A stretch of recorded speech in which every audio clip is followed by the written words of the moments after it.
कृष्ण हरे हरे हरे राम राम राम हरे हरे। हम बहुत खुश है कि और एक बार हमने अक्षर हिज ग्रेस अक्षरी प्रभु को हमने इधर पाए हैं। राधा गोपाल कृष्ण मंदिर में हमने पाए हैं प्रवचन के लिए, इसलिए हमने अक्षरी प्रभु को स्वागत करेंगे 3 बार महामंत्र बोल के। हरे Krishna Krishna Krishna Hare Hare Hare Ram Ram Hare Hare Hare Krishna Krishna Krishna Hare Hare Hare Ram Ram Hare Hare Hare Krishna Krishna Krishna Hare Hare Hare Ram Ram Hare Hare Hare Krishna. I may request Kishore Das Prabhu to garland Prabhu. Hare Krishna Krishna Krishna Hare Hare Hare Ram Ram Hare Hare. Thank you Prabhu. Hare Krishna. I may request Akhari Prabhu to start. Hare Krishna.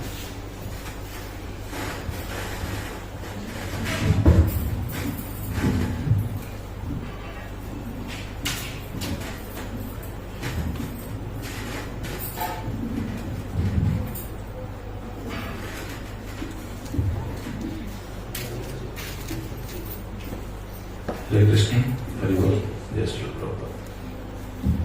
ओम ज्ञानतिमिरान्धस्य ज्ञानाञ्जनशलाकया चक्षुरुन्मिलितं येन तस्मै श्रीगुरवे नमः। श्रीचैतन्यमनोभीष्टं स्थापितं येन भूतले स्वयं रूपः कदा मह्यं ददाति स्वपदान्तिकम्।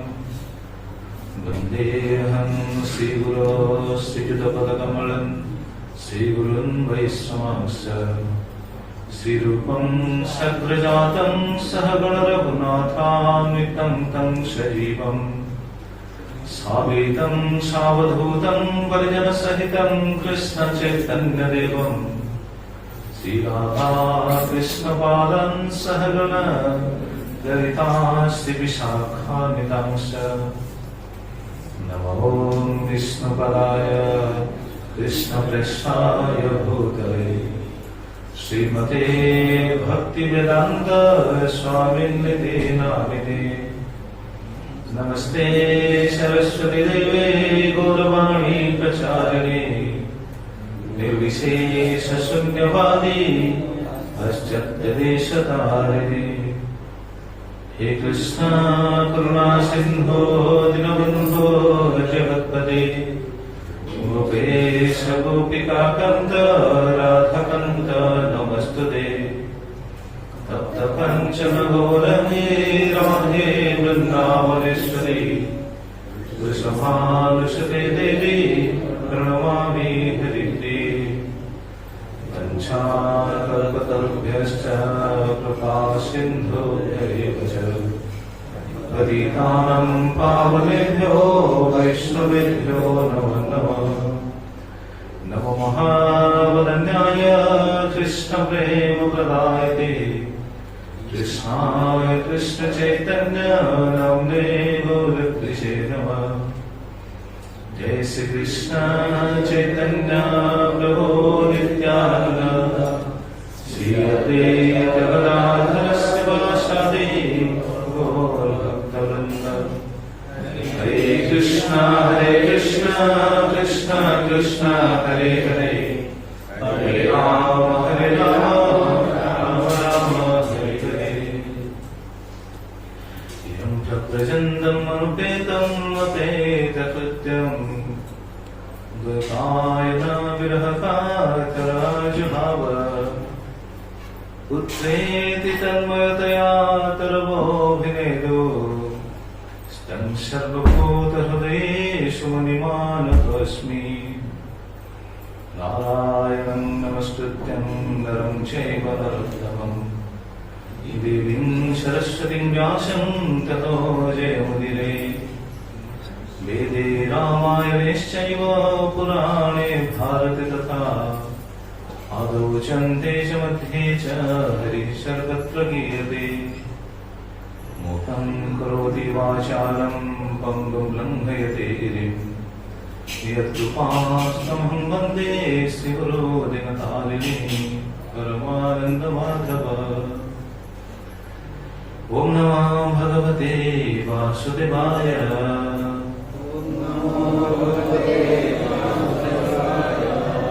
ॐ नमः भगवते वासुदेवाय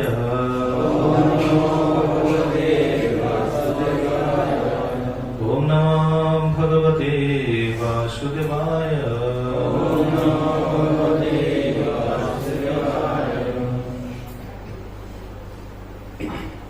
हरे कृष्ण।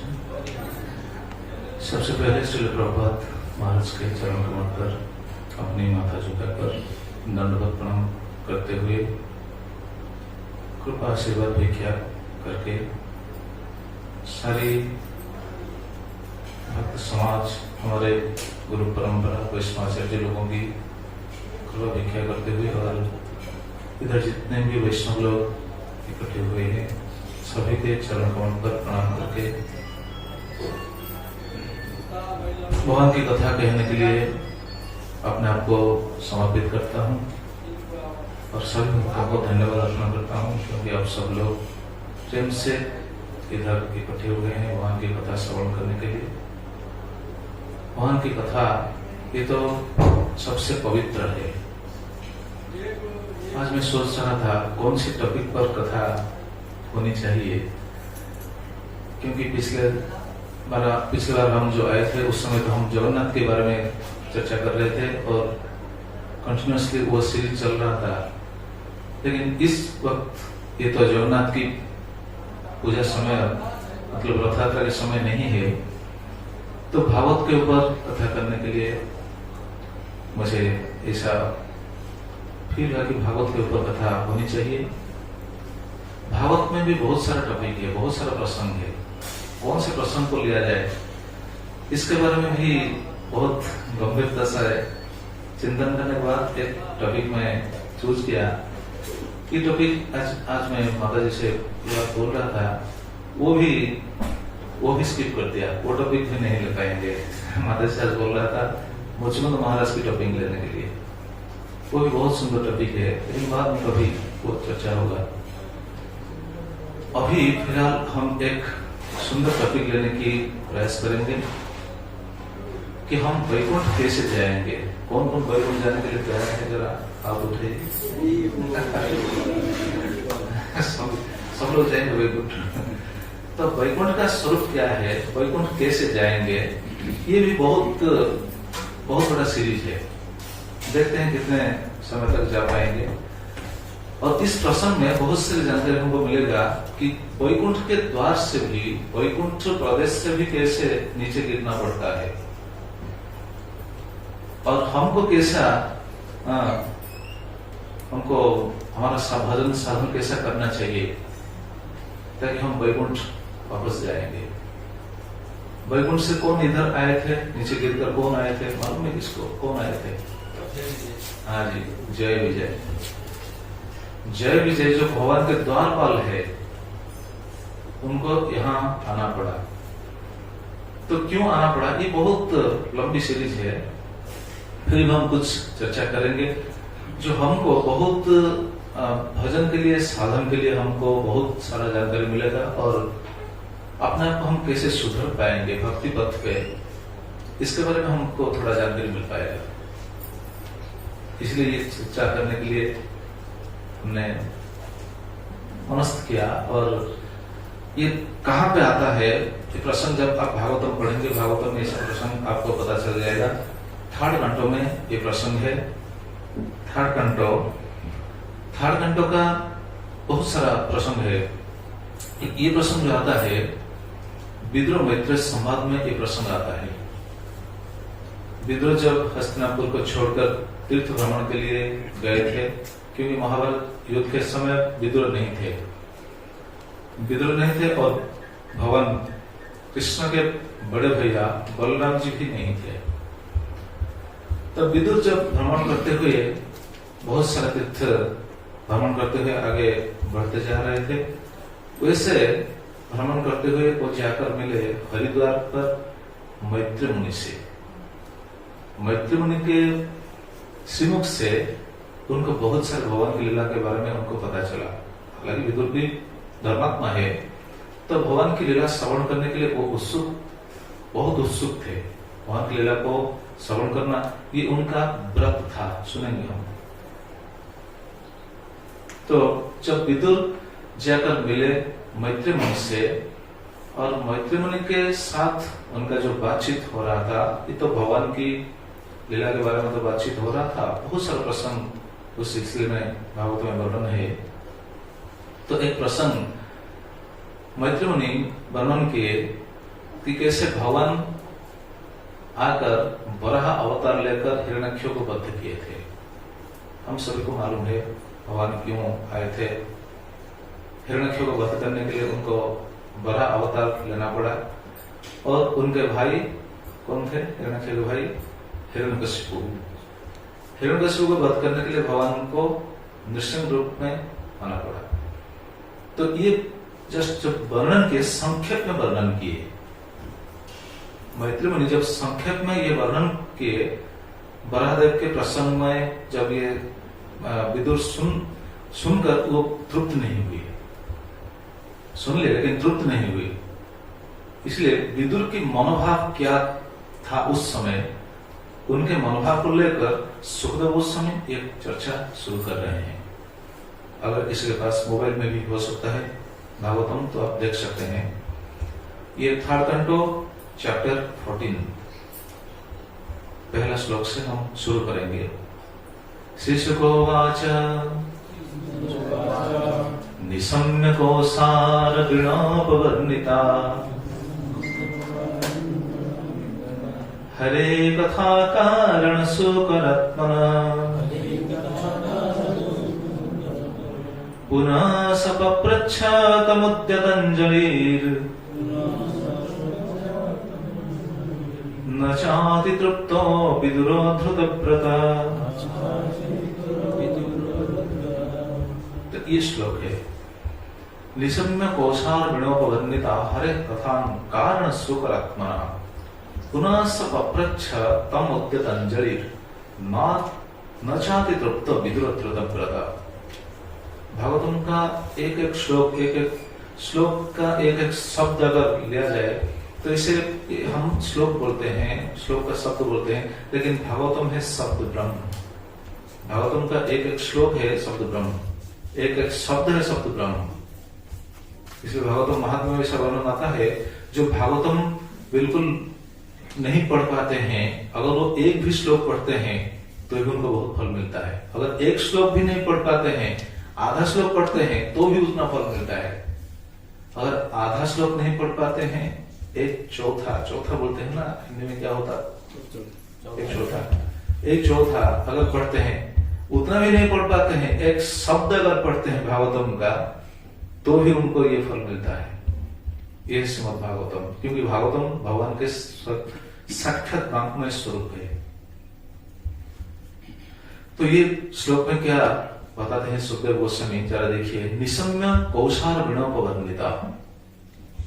जब मैत्री मुनि ने वर्णन किए कि भगवान कैसे शुक्र रूप धारण करके हिरण्यक्ष को विनाश किए, उनके साथ युद्ध हुआ, कैसे हुआ, क्या हुआ, ये सब जब वर्णन किए, हरे कथा कारण सुकरात्मा। हरे कथा, भगवान की कथा। कैसी कथा? भगवान क्यों शुक्र रूप धारण किए थे? शुक्र रूप धारण करना भगवान के लिए क्या जरूरत था? शुक्र जो वैसे देखा जाए इधर तो शायद देखा नहीं जाता, लेकिन भारत में हम देखते हैं शुक्र मतलब वो बिल्कुल गंदी चीज खाते हैं, गंदी जगह पर रहते हैं, उनका खाना गलत है, उनका सोना भी गंदे चीज पर है, गंदे स्थान पर है। तो इस रूप भगवान को क्यों लेना पड़ा? तो ये, लेकिन ये जो रूप भगवान लिए हैं, ये है हरि कथा। भगवान लिए है, भगवान कोई वैसे कहा जाए तो भगवान हमारा जैसे साधारण जीव नहीं है। भगवान ने सुकर रूप लिए। तो ये जो सुने तब विदुर बहुत उत्कंठित हो गए याद सुनने के लिए, इसलिए वो पुनः सब पप्रच्छ, फिर से उन्होंने जिज्ञासा किया। पप्रच्छ पूछे, कैसे पूछे? देखिए भागवत में कैसा वर्णन आता है, तम उद्यत अंजलि, हाथ जोड़कर, विदुर ने हाथ जोड़कर उनको पूछने लगे। क्यों पूछने लगे? उन्हें वो तो सुन लेते ना, नहीं, वो उतना सुनने के बाद भी वो तृप्त नहीं हुए थे। इस श्लोक में ऐसा वर्णन है, सुखदेव गोस्वामी बताते हैं, न जाति तृप्तो विदुर व्रता, विदुर तृप्त नहीं हुए। भक्तों का ये लक्षण है, जो भगवान की कथा सुनने के बाद वो तृप्त नहीं हो पाएंगे। जैसे इधर देखा जाता है, इधर मतलब जगत में देखा जाता है, कोई भी आदमी जितना भी धन कमा ले, क्या वो तृप्त हो जाता है? नहीं, क्योंकि उनका धन की आकांक्षा रहता है। वो सोचता है धन इकट्ठे करने के बाद उनका जीवन सफल हो जाएगा। लेकिन भक्त का जीवन कैसा है? भक्त का जीवन ऐसा है, वो भगवान की कथा जितने सुनने भी, लेकिन उनको तृप्त नहीं मिलेगा। और भक्त का जीवन ही ऐसा है ना। भगवान खुद अपने मुंह से बोलते हैं, क्या बोलते हैं? मच्चिता मद्गत प्राणा बोधयन्ति परस्परम कथयन्ति च मां नित्यं तृप्यन्ति तुष्यन्ति च रमन्ति च। तुष्यन्ति और रमन्ति, रमण करते हैं भगवान की कथा में, रमण करते हैं और तृप्त होते हैं। भगवान की कथा को सुनकर तृप्त होते हैं। अगर बंद हो गया तो तृप्त नहीं हो पाते। वैसे ही विदुर यहाँ पूछ रहे हैं, पुनः सब अप्रच्छ। विदुर जब गृह त्याग करके गए थे, विदुर का अंदर बहुत दुख था। विदुर के मन में बहुत दुख था। क्या दुख था? उनके मन में बहुत भाराक्रांत होकर वो हस्तिनापुर को छोड़कर चले गए थे। लेकिन क्या भाराक्रांत, उनका क्या कारण क्या था?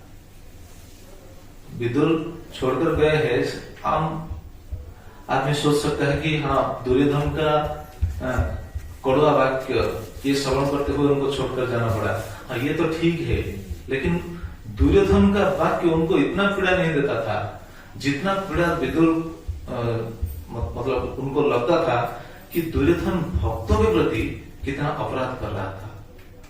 ये बात उनको बहुत खटक रहा था।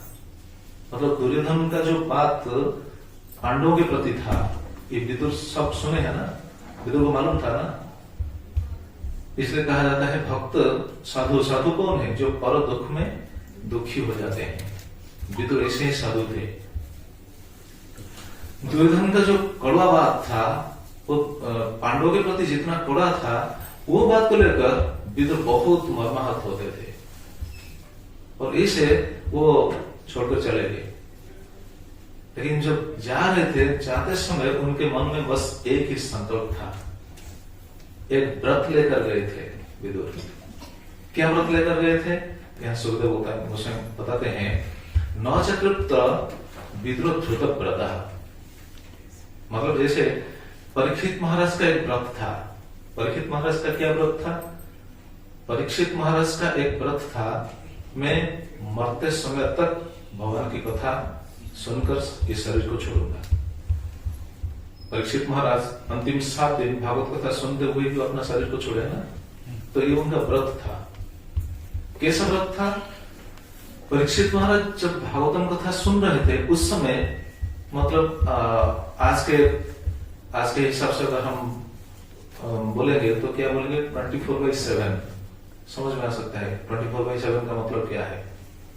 तो परीक्षित महाराज का व्रत ऐसा था, मतलब जो लास्ट 7 डेज था, परीक्षित महाराज का जीवन का लास्ट 7 दिन, वो सोच रहे थे, वो ऐसा व्रत लिए थे कि मैं सुनते हुए ही शरीर को छोड़ूंगा। इसलिए परीक्षित महाराज ना खाए, ना पिए, ना सोए, ना बैठे, कुछ भी नहीं किए, बस बैठकर भगवान की कथा सुनते हुए अपने शरीर को त्याग दिए। परीक्षित महाराज जैसा श्रोता थे और उनके समक्ष सुखदेव गोस्वामी जैसा कवि थे। वो भी 7 दिन तक वैसे ही कथा कंटिन्यूसली कहते हुए उनको कृपा की। तो हमारा स्थिति तो ऐसा नहीं है हम तो थोड़ा थोड़ा सुनेंगे, लेकिन आस्वादन करना चाहिए। तो परीक्षित का ऐसा व्रत था कि मैं शरीर छोड़ने तक भगवान की कथा ही सुनूंगा। वैसा ही विदुर का व्रत था। विदुर का क्या व्रत था? मैं घर बार सब छोड़कर जा रहा हूं, लेकिन भगवान की कथा सुनते हुए ही अपना सारे समय को बिताऊंगा। क्यों?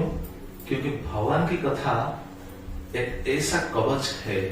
भगवान की कथा जब आप सुनेंगे बार बार सुनने से क्या होता है, सांसारिक धर्म से हम बहुत ऊपर चले जाते हैं।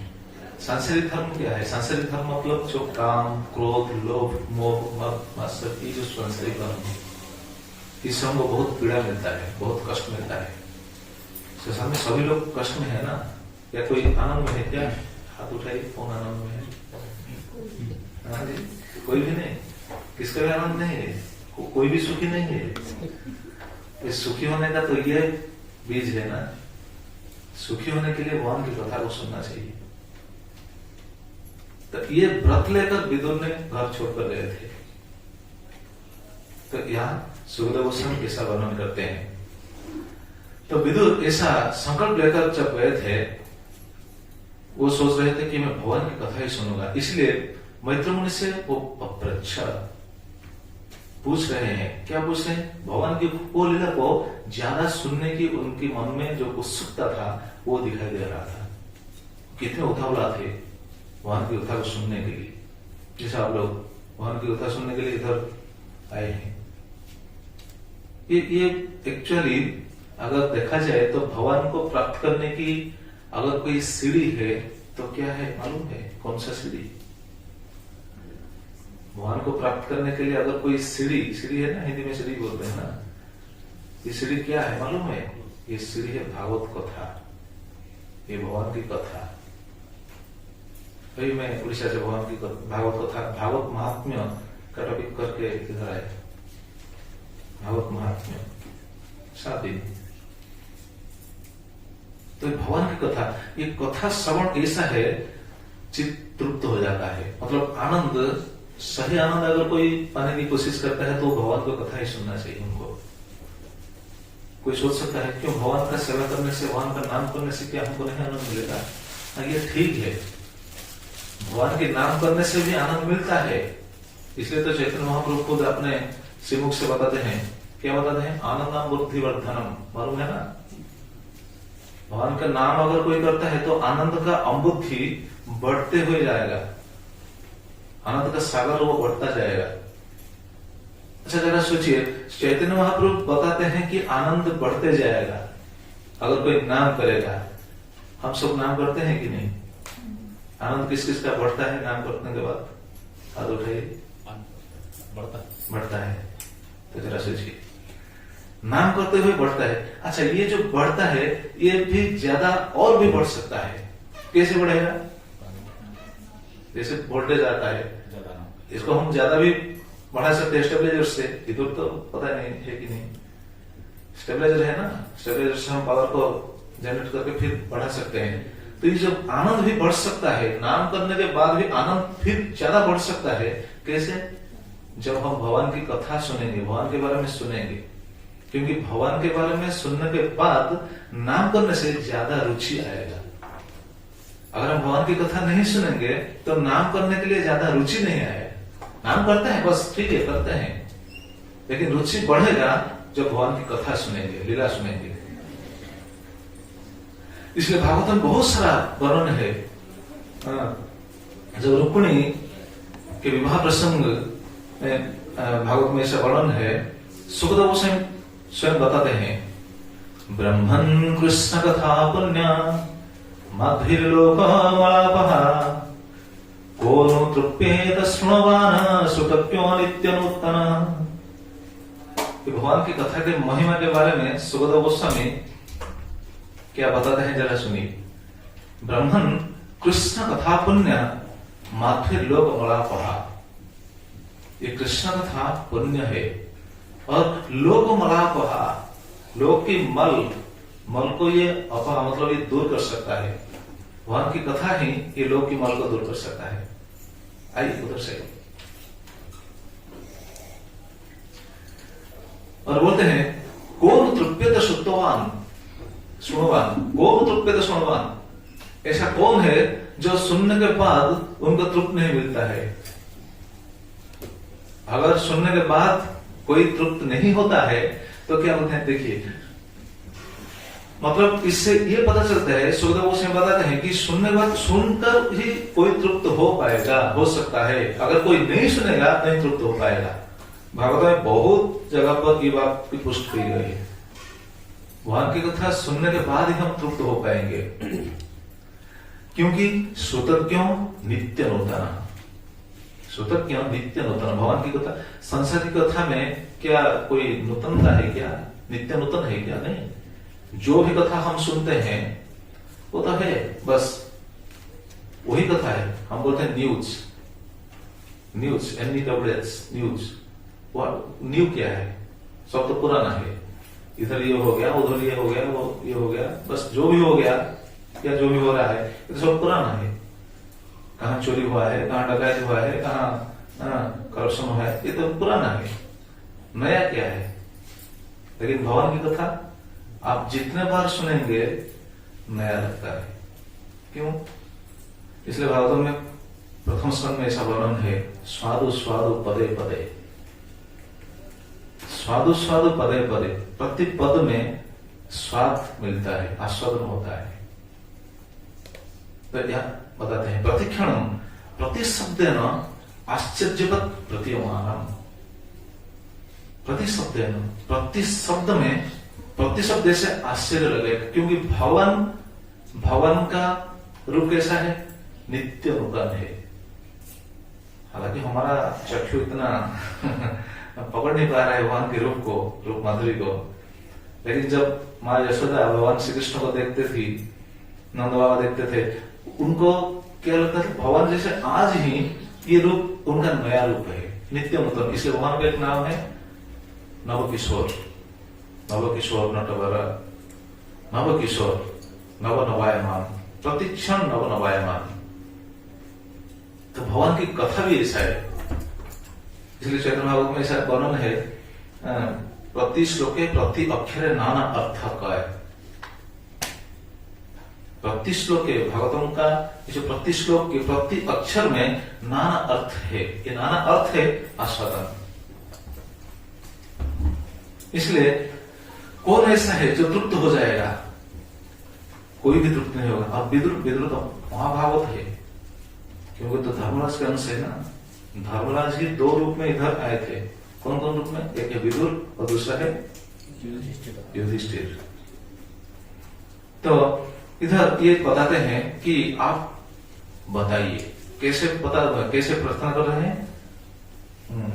तम उद्यत अंचलिर, हाथ जोड़कर वो पूछ रहे हैं, अप्रच्छ तम सब अप्रच्छ उद्यत अंजलिर, न च अतितृप्त विदुर धृतव्रता, न च अतितृप्त, तृप्त नहीं होते हैं। अच्छा, विदुर क्या पूछते हैं? देखिए, विदुर उवाच तेनैव तो मुनिश्रेष्ठ हरिणा यज्ञमूर्तिना आदिदैत्या हिरण्यक्षो हत इति अनुशुश्रुम। बताते हैं तेनैव तो मुनिश्रेष्ठ, हे मुनिश्रेष्ठ, हरिणा यज्ञमूर्तिना, जो स्वयं हरि है, जो स्वयं यज्ञ मूर्ति है, उन्होंने आदिदैत्य हिरण्याक्षों को निहत किए। कैसे निहत किया? इति अनुशुश्रुम, ये बात मैं सुना, आपके सम्मुख से मुझको ये सुनने का अवसर प्राप्त हुआ, मैं सुन लिया। लेकिन क्या देखिए, भगवान, अच्छा भगवान क्यों आए? शुक्र रूप में जो आए हैं हिरण्याक्षों को वध करने के लिए। ये शुक्र रूप जो आए आते क्या बोलते हैं? शुक्र रूप और बराह रूप। बराह रूप दो बार आए थे। श्री विश्वनाथ चक्रवर्ती ठाकुर उनके पुष्ट करते हैं, और श्री प्रभुपाद महाराज इस बात को ही बताते हैं। इन द स्वयंभू मिलेनियम के अजूर्द color white, and in the Chakyusa millennium he achieved the color red. प्रहत अवतार तो 2 बार आए थे, मतलब 2 रूप में आए थे। तो ये बताते हैं कि मैं, मतलब बोलते हैं मैं आपकी सम्मुख से सुना है। अच्छा, तस्य चोद्धरतः क्षोणिं स्वतंष्ट्रं लीलया दैत्यराजस्य च ब्रह्मन् कस्माद् हेतुरवत्मृधः। उनका प्रश्न यही है, उनका ये प्रश्न था, तस्य च उद्धरतः क्षोणिं स्वदंष्ट्रं लीलया। क्षोणी मतलब धरनी, धरती को भगवान बराह रूप में आकर उद्धार किया है। कैसे उद्धार किया? अपनी नखाग्र से, दंताग्र से। आपने चित्र में देखा होगा, इधर है ना? हाँ, उधर है। हाँ, उधर है। तो भगवान धरणी माता को उठाए हैं, लेकिन ये प्रश्न नहीं था। प्रश्न किया है, जरा सुनिए। दैत्यराजस्य च ब्रह्मन् कस्मात् हेतुरवत्मृधः। दैत्यराज के साथ, हिरण्याक्ष के साथ भगवान क्यों मृध मतलब युद्ध क्यों किए? क्योंकि भगवान तो युद्ध करने वाले नहीं है ना। भगवान का रूप क्या है? जैसे हम सबको मालूम होगा, संताकारम। तो भगवान का रूप क्या है? संताकार। भगवान का क्रोध स्वरूप कौन देखे हैं क्या? कोई देखे है क्या? भगवान कभी क्रोधी हो सकते हैं क्या?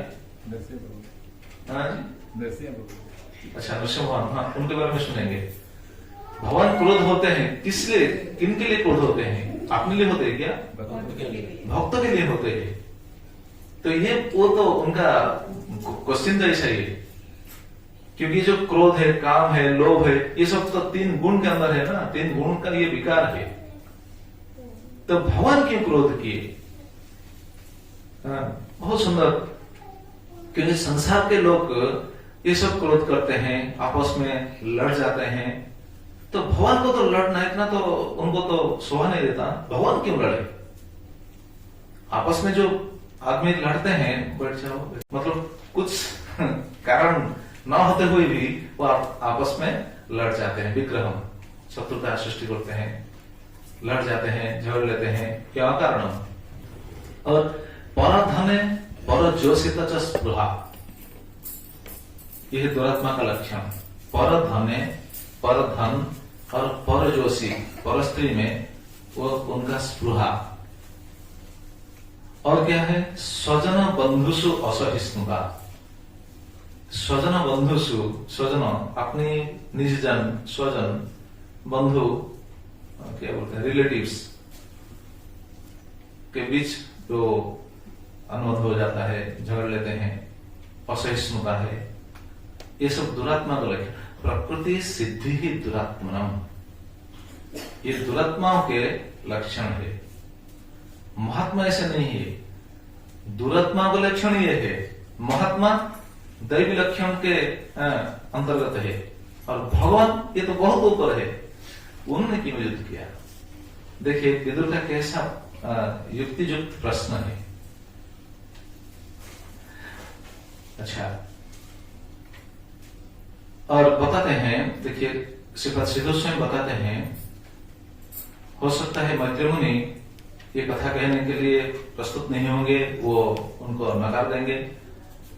क्यों? क्योंकि नहीं, तुम सुनने के लिए योग्य नहीं हो, ऐसा शायद बोल सकते हैं। इसलिए अपनी योग्यता को ही बताते हैं विदुर। नहीं, आप सुनाइए। श्रद्धानाय भक्ताय ब्रूहि तज्जन्म विस्तरम ऋषे न तृप्यति मनः परं कौतूहलम हि मे। नहीं, मेरा श्रद्धा है, श्रद्धानाय, मेरा श्रद्धा है, कथा सुनने के लिए मेरा श्रद्धा है, मैं श्रद्धा से सुनूंगा। आप बताइए। ऋषे न तृप्यति मनः, मेरा मन तृप्त नहीं है। भगवान की कथा सुनकर वो उनका मन तृप्त नहीं, और उनका कौतूहल बढ़ रहा है सुनने के लिए। ये देखिए, हमको पता है ऐसा लीला हो गया है, बस हमको पता है। हमको जितना भी पता है ये बराह अवतार को भगवान बराह अवतार में आए थे हिरण्यकश्यप को वध किया। जो भी हमको मालूम है, जितना भी मालूम है, किधर से मालूम है? भागवत में ना, भागवत में सुना, या फिर दूसरी कोई सोर्स हो सकता है? नहीं। अगर हम इधर किसी से भी सुने हैं तो वो भी किससे वो बात को बोलता है? भागवतों में। ये भागवतों से ही आता है सब कुछ। तो वो उनका कौतूहल है कि मैं सुनने की इच्छा प्रकाश करता हूं और आप बताइए। हाँ, अच्छा। उसके बाद मैत्री में बोलते हैं, मैत्रोवाच साधु वीर त्वया पृष्ठम अवतार कथं हरे जत्तं पृच्छसि मर्त्यानं मृत्युपाश विषादने। ये बहुत सुंदर श्लोक है। साधु वीर त्वया पृष्ठम अवतार कथं हरे। देखिए मैत्री मुनि अभी विदुर को क्या संबोधन करते हैं? दो संबोधन से संबोधित करते हैं। एक है साधु, दूसरा है वीर। साधु वीर त्वया पृष्ठम अवतार कथं हरे। तुम साधु हो। क्यों साधु? साधु इसलिए है, गिरधरलाल उनकी टीका बाल प्रबोधिनी में ऐसा बताते हैं, साधु सर्वेसंग कार्य साधकम एव। सभी जीवों के कार्यों का साधन करने के लिए जो मार्ग है, भगवान की कथा श्रवण करना, ये आप पुष्ट कर रहे हैं। और साधु लोग क्या करते हैं? सभी जीवों को भगवान के पास लाते हैं। साधु परोपकार करते हैं। जैसे श्लोक है ना, आप सभी को मालूम होगा शायद, सर्वे भवन्तु सुखिनः, श्लोक मालूम है ना? उसके बाद क्या है? अच्छा, श्लोक का अर्थ क्या है? सर्वे भवन्तु सुखिनः, श्लोक का अर्थ क्या है? अच्छा, सर्वे भवन्तु सुखिनः, सर्वे सन्तु निरामया, सभी के जीवन निरामय हो, सब तंदुरुस्त रहे। अच्छा, सर्वे भद्राणि पश्यन्तु, सबका शुभ हो। अच्छा, सबका शुभ हो, सर्वे भद्राणि पश्यन्तु, सबका शुभ हो, सबका चित्त शुद्ध हो जाए। भद्र, भद्र, अभद्र, दो अपोजिट है ना। और सर्वे भद्राणि पश्यन्तु, उसके बाद मां कश्चित् दुःख भाग भवेत्। किसी को भी किसी तरह की दुख भोगना नहीं पड़े। अच्छा, ये बात, ये श्लोक सभी को मालूम है, लेकिन इस विचार में कितने रह पाते हैं? इस विचार में कितना रह पाते हैं? क्यों नहीं रह पाते हैं? क्योंकि हम अपना जीवन को तो सुधार, अभी तक तो सुधार नहीं लिए ना। हमारा जीवन में तो ये सब नहीं आता है, अभी नहीं आए हैं। सर्वे भवन्तु सुखिनः, हम तो सुखी होने के लिए कोशिश कर रहे हैं। हम दूसरे का सुख क्या सोचेंगे? जरा सोचिए, है कि नहीं? हम तो अपने सुख को ही बहुमानन करते हैं। हम कैसे सुख पाएंगे, हमको कैसे सुख मिलेगा, ये तो हमारा प्रयास चलता है सारे जीवन। हम दूसरे को सुख कैसे सोचेंगे? सर्वे सन्तु निरामया, सभी स्वस्थ हो जाएंगे, ऐसा हम कैसे सोच सकते हैं? हमारा जीवन में तो बहुत सारा प्रॉब्लम है। तो देखिए, ये साधु का लक्षण है। जैसे श्रील प्रभुपाद सारी जगत में ये बात बताते हैं कि भगवान की भक्ति करना चाहिए। हम भी बताते हैं, लेकिन हम अपने जीवन को अभी तक सुधार नहीं पाए हैं। बस हम कोशिश कर रहे हैं। साधु का मतलब क्या है? साधु का अंतर का भाव क्या है, इसे ये बताते हैं। साधु शब्द में श्रीपाद श्रीधर स्वामी बताते हैं, पर कार्य साधक। पर कार्य साधक, दूसरे आदमी के कार्य को साधन करना। क्या कार्य है? जीव का क्या कार्य है? हमारा कार्य क्या है? भगवान की सेवा। भगवान की सेवा करना कार्य है। कौन कौन इसमें सहमत है? भगवान की कार्य करना, भगवान की सेवा करना हमारा कार्य है। कौन कौन इसमें एक मत है, राजी है? बस इतना ही, और कुछ नहीं, और कोई नहीं है। ठीक है, भगवान की सेवा करना हमारा कार्य है। आज से और बाहर नहीं जाएंगे, इधर रहेंगे, भगवान की सेवा करेंगे। राजी है?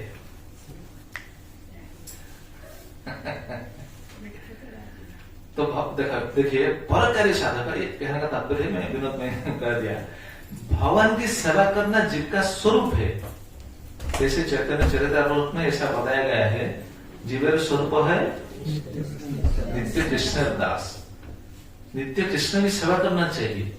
तो ये है सही कार्य। तो साधु क्या करते हैं? पर कार्य साधक, दूसरे आदमियों को ये अपने कार्य में लगा देते हैं। मतलब दूसरे आदमी को ये बताते हैं कि तुम्हारा कार्य क्या है? भगवान की सेवा करना, ये तुम्हारा कार्य है। तो इसलिए वो बताते हैं, तो क्या बोलते हैं? साधु, आप साधु है। और वीर बोलते हैं। क्यों वीर बोलते हैं? अच्छा, साधु क्यों बोलते हैं उनको?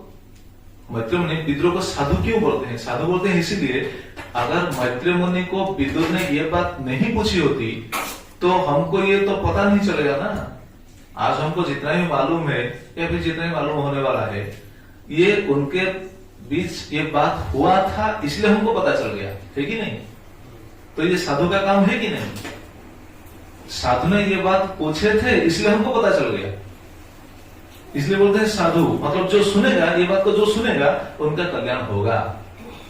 क्यों? क्योंकि भगवान का कथा सुनने की उनको अवसर मिल जाएगा, उनका कल्याण ही हो जाएगा। इसलिए आप साधु ही, जगत के कल्याण के लिए आप ये बात पूछ रहे हैं। और दूसरा है वीर। वीर क्यों बताते हैं? वीर इसलिए बताते हैं, वीर स्वभावजयी, स्वभावजयी। आप स्वभाव को जय करते हैं। जो मतलब किसी के ऊपर अगर विजय प्राप्त कर लिया तो उनको वीर कहा जाता है। तो अगर कोई अपने स्वभाव के ऊपर विजय प्राप्त कर सकता है तो वो वीर है। कैसा स्वभाव? जो हम पिछले कुछ समय पहले बोल रहे थे, काम, क्रोध, लोभ, इसके ऊपर अगर हम विजय प्राप्त कर सकते हैं तो हम वीर हो जाते हैं, वीर है। लेकिन ये हमारा अभी तक, हम तो ये स्थिति में नहीं है, इसलिए भगवान की सेवा में ही ये हो सकता है। लेकिन विदुर कैसे थे? वीर थे। उनके क्रोध, काम, लोभ ऐसा ये सब कुछ नहीं था। विदुर के पास लोभ था? लोभ नहीं था। काम था? काम नहीं था। क्रोध था? नहीं था, इसलिए छोड़कर चले गए। लोभ नहीं था, विदुर का लोभ था। विदुर किसके पुत्र थे? मालूम है किसके पुत्र थे? जी, व्यासदेव के पुत्र थे। व्यासदेव से 3 पुत्र आए थे ना। कौन कौन आए थे? धृतराष्ट्र, पांडु और विदुर। अंबा तो चले गए थे, अंबिका, अंबालिका और दासी पुत्र, दासी, ये तीनों से आए थे, धृतराष्ट्र, पांडु, विदुर। मतलब विदुर किस कुल के हुए? वही तो राजकुल के हुए ना। हालांकि वो दासी के पुत्र थे, लेकिन राजकुल के हुए कि नहीं? व्यासदेव के पुत्र हुए कि नहीं? हुए। अच्छा, आप जरा सोचिए, भगवान श्री कृष्ण जब गए थे हस्तिनापुर संधि दूत बनकर, जब गए थे संधि करने के लिए, युद्ध न हो, ये बात को लेकर जब गए थे, उस समय दुर्योधन ने भगवान श्री कृष्ण के लिए बहुत सारा पकवान बनाया था और इन्वाइट किया था, आइए इधर भोजन स्वीकार कीजिए। भगवान श्री कृष्ण उधर गए थे? नहीं गए थे। किधर गए? विदुर के घर गए। अच्छा, आप सभी को मालूम होगा, विदुर के घर जाकर क्या भोजन किए वहां? हाँ जी, साग पत्ता भोजन किए। और क्या भोजन किए? केले भोजन किए। क्यों? उनके घर में कुछ नहीं था क्या? बासमती चावल नहीं था? हाँ, कौन बोलते हैं था? उनके घर में बासमती चावल नहीं हो सकता है? हो सकता है, वो तो राजघराना का है ना। मैं जल्दी बोलने से थोड़ा वो तो वही राजघराना का है ना। तो उनके घर में बासमती चावल क्यों नहीं था? उनके घर में कुछ भी नहीं था, साग खाए। क्यों खाए? तो देखिए, इससे पता चलता है कि विदुर लोभी नहीं थे। अगर लोभ होता होगा तो वहां तो बहुत सारा धन था ना, वहां से वो लेकर बहुत धनी हो सकते थे। लेकिन नहीं, उनके घर में कुछ भी नहीं था, कुछ भी नहीं था। ऐसा शास्त्र में ऐसा वर्णन है, विदुर के पत्नी के पास एक ही, क्या बोलते हैं, एक ही साड़ी थे, एक ही वस्त्र थे पहनने के लिए। बस वही वस्त्र को भिगाकर एक तरफ पहनते थे और दूसरी तरफ को सुखाते थे। ऐसे थे विदुर, और विदुर की पत्नी ऐसे थे। फिर सोचिए, लोभ था इसलिए स्वभाव चाहिए। वो बताते हैं आप स्वभाव चाहिए। तो बोलते हैं साधु वीर त्वया पृष्ठ अवतारम कथाम हरे। तो भगवान के अवतार के बारे में आप जो पूछ रहे हैं ये बहुत अच्छा है। जब तक पृच्छसी, आपने ये जो बात पूछ लिए तो ये बात जगत के लिए क्या होगा? देखिए बताते हैं, मर्त्यानां मृत्यु पास विषादनी। मर्त्यानां, ये जगत हम सब मर्त्यवासी है। हमको क्यों मर्त्यवासी कहते हैं? हाँ जी, मृत्यु लोक में रहते हैं। मृत्यु लोक का स्वरूप क्या है? मतलब हम इधर आए हैं, इससे ये पता चलता है हमको जाना पड़ेगा, हम मृत्युवरण करेंगे। तो मृत्युवरण करना ये निश्चय है। इसलिए इधर क्या बताते हैं, मर्त्यानां मृत्यु पास विषादनी, मतलब हम सब मृत्यु के पास में है। पास मतलब क्या बोलते हैं? नहीं, वो पास नहीं, निकट नहीं, बांधने के लिए पास होता है। पास, फास, हिंदी में फास बोलते हैं, संस्कृत में पास।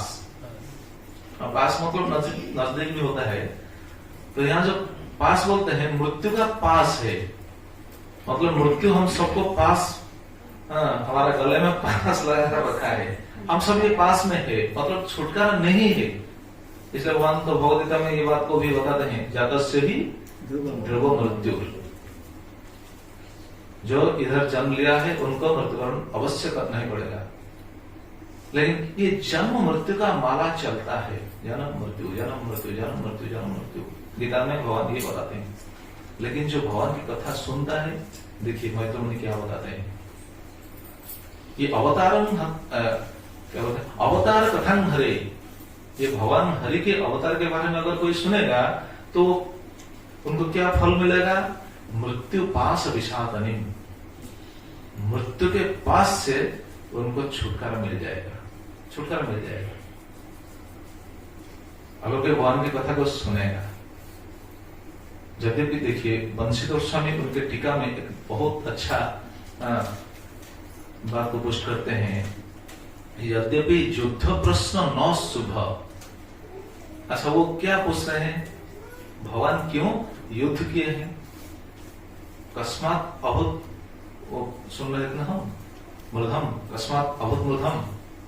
भगवान जो त्रिगुणातीत है उन्होंने क्यों युद्ध किया? अच्छा, युद्ध के बारे में अगर कोई जिज्ञासा करता है तो क्या वो सही है क्या? अगर कोई हम चर्चा करेंगे, आज हिरोशिमा नागासाकी में जो हुआ था, अगर इसके बारे में कोई पूछेगा या फिर चर्चा करेगा, उनको क्या मिलेगा? कोई फल मिलेगा? क्या मिलेगा? कुछ। आजकल वहां तो जो हो रहा है सभी को मालूम है क्या हो रहा है। और वो जो पेंटागन में जो अटैक किया था, कौन, उनका नाम क्या था? लाडेन, ओसामा बिन लाडेन जो अटैक किया था, ये भी एक तरह का युद्ध है। तो जो भी हो, ये युद्ध में हमको क्या, अगर वो चर्चा में हम चर्चा करेंगे तो क्या कुछ फल मिलेगा? मिलेगा?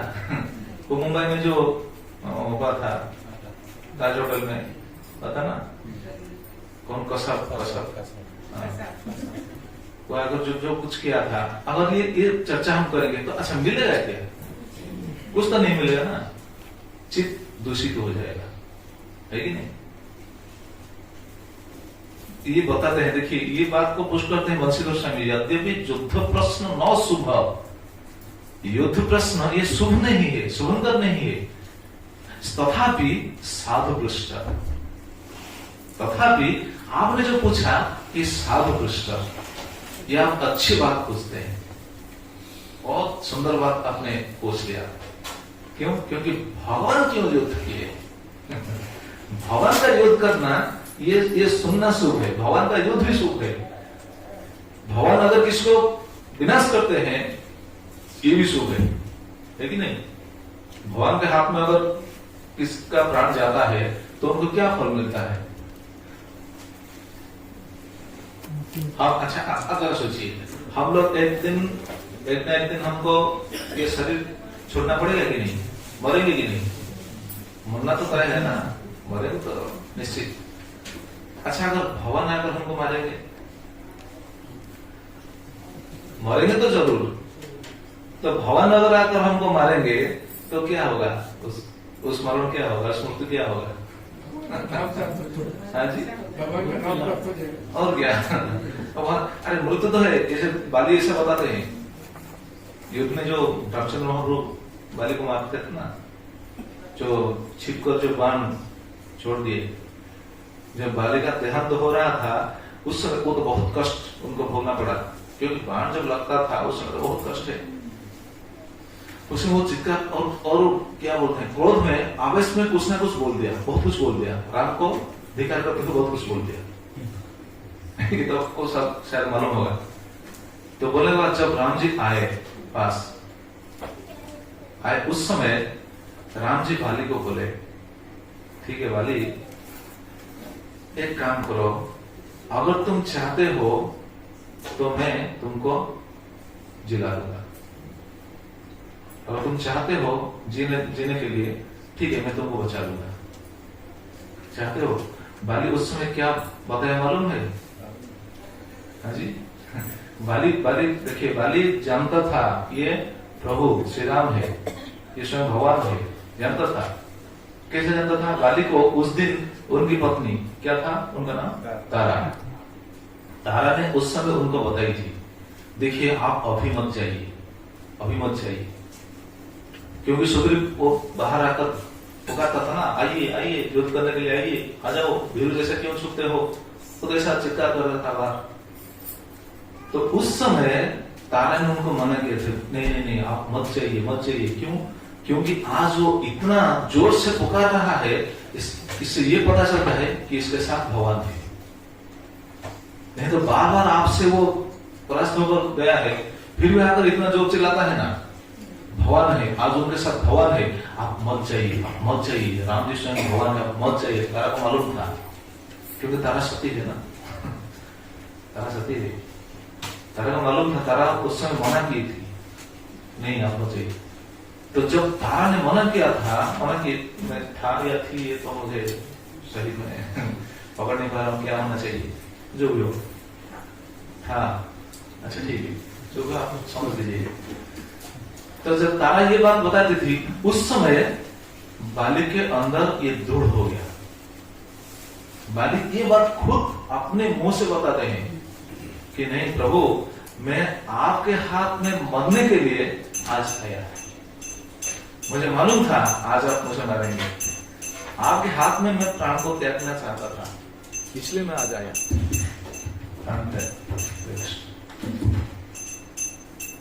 तो भगवान उससे पूछा, अच्छा अगर तुम मेरे हाथ में मरने के लिए अगर आए थे, तो फिर इतना क्रोध में क्यों इतना बात बोल दिया? बहुत सारा बात बोल दिया उनको, प्रभु श्री राम को धिक्कारते हुए बहुत सारा बात बोल दिया, तो क्यों बोल दिया इतना सारा बात? उस समय उन्होंने बताया, प्रभु मैं क्या करूं, मैं भी एक शरीरधारी जीव हूं ना, जब शरीर को कष्ट होता है ना, कुछ ना कुछ निकल जाता है मुंह से। तो ऐसा होता है, जब शरीर को कष्ट हो जाता है, वो कुछ ना कुछ निकल जाता है, वो आवेश में मैं कुछ बोल दिया, लेकिन मुझे पता है प्रभु आप भगवान है, और आप मुझे बताते हैं कि मैं अगर जीने चाहता हूं तो आप मुझे जिला देंगे। नहीं प्रभु, मरना तो तय है ना, आज हो या फिर 100 साल के बाद हो, जीव तो मरेगा ही मरेगा। तो मरना अगर तय है तो आपके हाथ में मरना, ये तो सोने पे सुहागा है ना, ये चांस मैं कैसे छोड़ दूं? ये चांस मैं नहीं छोड़ सकता। तो देखिए, ये कहने का तात्पर्य है कि भगवान के हाथ में अगर कोई मरता है तो उनको तो सही गति मिल जाता है। तो जो भी हो, ये कहने का प्रश्न उनका यह था कि भगवान क्यों युद्ध किए, भगवान का युद्ध करना का कारण क्या था? इसलिए वो बताते हैं, जब तुम पृच्छसि मर्त्यानां मृत्यु पाश विशाखनी, मतलब ये जो अवतारण कथा है, यद्यपि युद्ध प्रश्न न शुभ तथा भी साधु पृष्ठम, ये टीका को हम बताते हैं, ये चर्चा कर रहे हैं। तो यद्यो ये युद्ध करना, ये युद्ध के विषय में चर्चा करना, ये कोई साधुता नहीं है, लेकिन भगवान का युद्ध के बारे में अगर कोई चर्चा करता है या फिर सुनता है, ये साधुवाद है। भगवान जो लीला करते हैं, जैसे भगवान श्री कृष्ण अगर महाभारत युद्ध में सभी क्या बोलते हैं, जैसे उड़िया में बोलते हैं बालूंगा, जमीन में बालूंगा हाँ जी बालूंगा, अच्छा ठीक है बालूंगा, मतलब धान के साथ और एक आ जाता है, उसको बालूंगा बोलते हैं।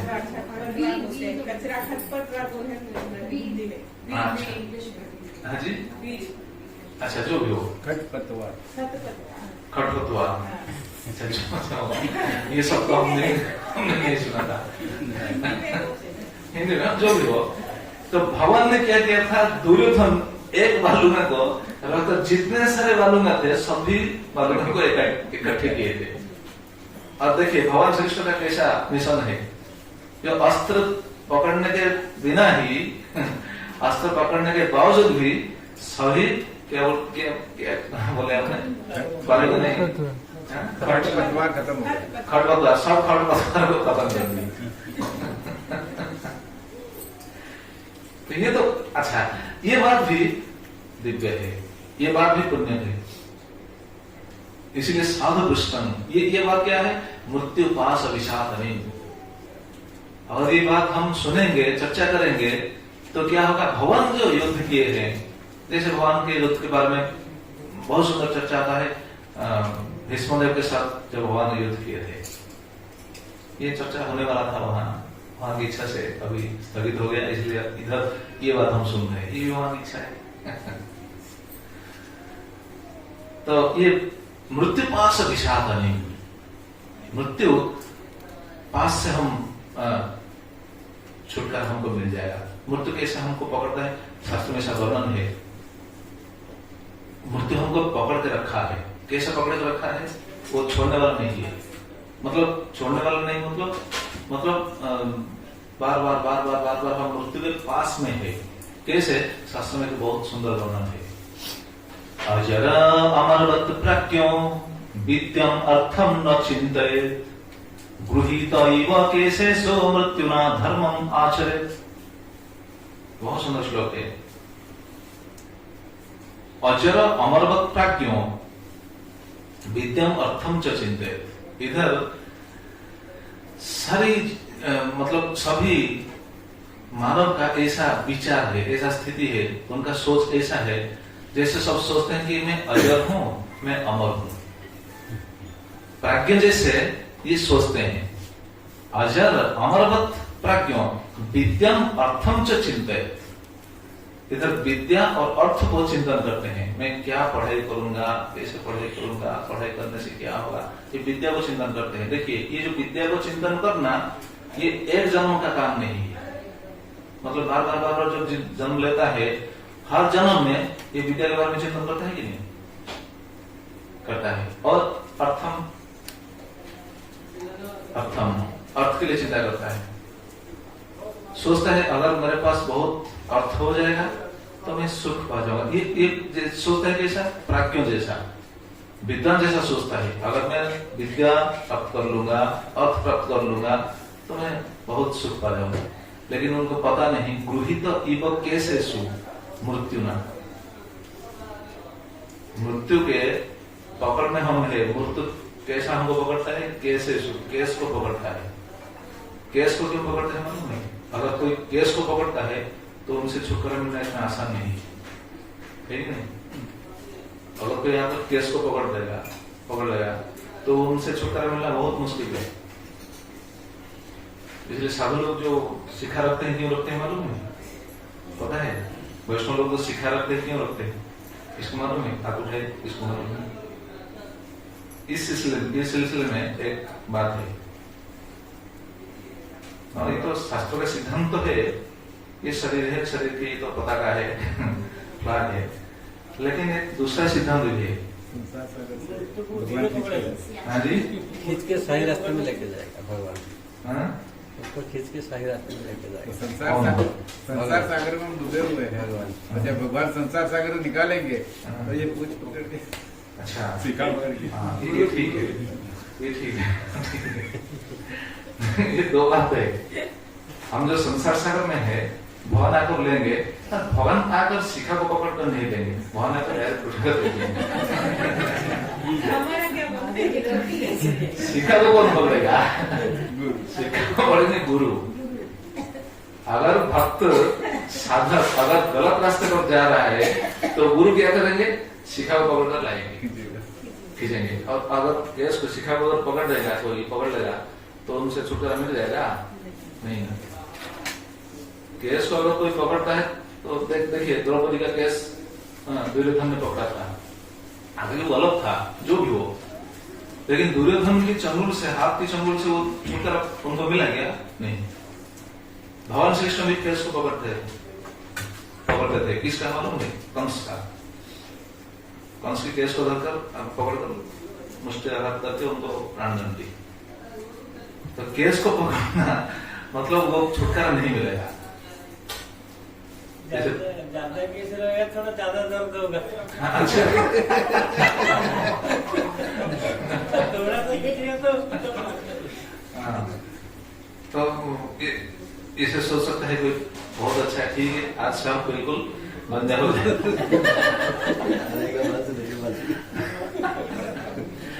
नहीं, ये तो ठीक नहीं है। तो ये शास्त्र का ऐसा वर्णन है, गृहीत कैसे मृत्यु, मृत्यु हमको पकड़ करके रखा है, मतलब छोड़ने वाला नहीं है। तो मृत्यु के चंगुल में हम है, कब से? अनादिकाल से। अनादिकाल से मृत्यु के हस्त में हम पकड़, मतलब मृत्यु हमको छोड़ने वाला नहीं है। लेकिन ये मृत्यु भी हमको छोड़ देगा। मृत्यु कैसे छोड़ देगा ये हम कल सुनेंगे। मृत्यु एक देवता है, ये भगवान की कथा सुनने का फल क्या है इसके बारे में बताते हैं। बाद में तो बहुत सुंदर चर्चा आएगा, बहुत सुंदर टॉपिक, बहुत सुंदर है, बहुत सुंदर सुंदर जानकारी हमको मिलेगा इस सिलसिले में। तो बताते हैं मृत्यु हमको पकड़ करके रखा है। इसीलिए प्राज्ञ कौन है? इस श्लोक में बताया गया है, अजर अमर प्राज्ञ विद्यम अर्थम च चिंतयेत्। विद्या और अर्थ को चिंतन करता है, लेकिन सही प्राज्ञ का लक्षण क्या है? जो मृत्यु के चंगुल में छुटकारा पाने के लिए कोशिश कर रहा है, वो है सही प्रज्ञ। इसलिए क्या करना चाहिए? धर्मम आचरेत्। गृहीत कैसे सुमृत्यु ना धर्मम आचरेत्, वो धर्म आचरण करना चाहिए, उनको धर्म आचरण करना चाहिए। अगर कोई धर्म विहीन हो जाता है तो वो तो इस जगत में ही रहेगा। और जगत का स्वरूप क्या है? सिर्फ दुख है। भगवान गीता तो स्वयं बताते हैं ना, दुखालय अशाश्वतम। ये जगत दुखालय है, बार बार बहुत ज्यादा ही दुख हमको मिलेगा। तो धर्म आचरण करना चाहिए। और धर्म क्या है? धर्म क्या है? धर्म है भगवान की भक्ति, भगवान का नाम। ये नाम ही धर्म है कलयुग में, और दूसरा कोई धर्म नहीं है। इसलिए तो स्वयं चैतन्य महाप्रभु आकर इस धर्म को ही स्थापन किया। कलयुग में दूसरा कोई धर्म नहीं है, सिर्फ एक ही धर्म है, भगवान का नाम कीर्तन। हरे कृष्णा कृष्णा कृष्णा हरे हरे, हरे राम राम राम हरे। दूसरा कोई धर्म नहीं। तो इधर ये बताते हैं मैत्री मुनि, हे साधु, हे वीर, साधु वीर, दया पृष्ठम अवतार कथा हरे। भगवान हरि के जो अवतार के बारे में आप जो पूछ रहे हैं, ये बहुत अच्छा है। क्यों? क्योंकि जब तक पृच्छसि मर्त्यानां मृत्यु पाश विशाखनी, ये जो बात आप पूछ रहे हो, ये बात जो भी सुनेगा, ये चर्चा जो भी सुनेगा, ये भगवान की अवतार के बारे में जो भी सुनेगा, उनका ये जो मृत्यु संसार में वो जो भटक रहा है, वो मृत्यु संसार से उनको छुटकारा मिल जाएगा, मतलब वो मुक्त हो जाएगा। इसलिए आप सही बात पूछिए। और बाद में क्या बताएंगे हम कल सुनेंगे। हो गया है। हरे कृष्ण। आप सभी से निवेदन है, कल सही समय पर आएंगे और हम वो आगे आगे लेकर जाएंगे। हरे कृष्ण। जय श्री प्रभुपाद जी महाराज की जय। जय ग्रंथराज भागवतम की जय। वृंदे देव तुलसी महारानी की जय। श्री प्रभुपाद जी महाराज की जय। अनंत कोटि वैष्णव वृंद की जय। संवेद गौर भक्त वृंद की जय। गौर प्रमानंते। हरि प्रभु की जय, श्रील प्रभुपाद की जय।